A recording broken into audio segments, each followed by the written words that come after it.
L'enregistrement à l'état civil est un processus qui commence de manière conventionnelle par l'enregistrement de la naissance de l'enfant et la délivrance d'un acte de naissance. Quelle est l'importance de se faire enregistrer à la naissance et quels sont les avantages de cet enregistrement? Réponse dans ce reportage de Oussena Hassoumi et Omar Boukari.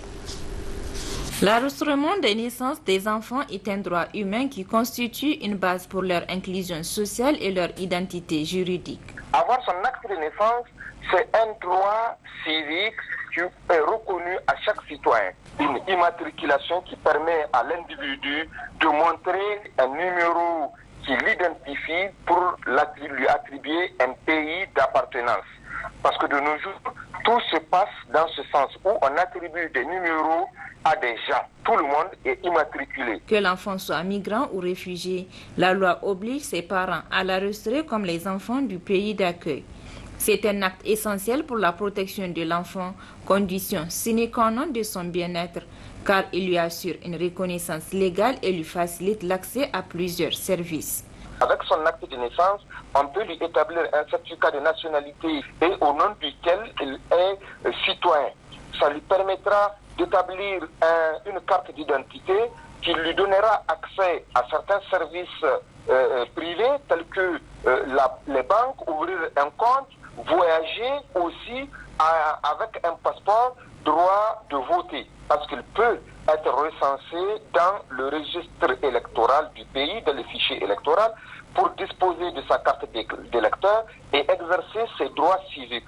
Tous ces actes administratifs ou autres ne peuvent être établis qu'avec un acte de naissance. C'est au vu de l'importance de ces documents pour l'enfant durant toute son existence que la Direction générale de l'État civil des migrations et des réfugiés, en collaboration avec l'UNICEF et le programme Yuri, ont lancé des campagnes foraines d'enregistrement des naissances. Elle est vers 85-90% d'autodéclaration des naissances pour l'année 2024.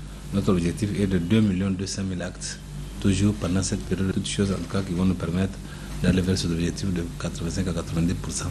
L'opération de l'UNICEF est déjà logée dans l'opération. Donc les deux opérations cumulées, ça va nous amener à plus de 3 200 000 actes d'ici la fin de l'année. Pour cette campagne qui se poursuit jusqu'à la fin de l'année, le sociologue Jean Jouna appelle les parents à enregistrer leurs enfants.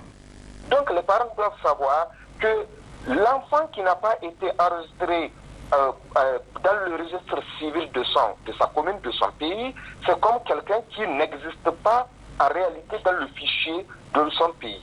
Donc c'est comme une personne qu'on a perdue et il y a lieu pourtant de le déclarer parce que ça va conférer l'ensemble de ses droits et pleinement il va jouir de ses devoirs vis-à-vis de son propre pays.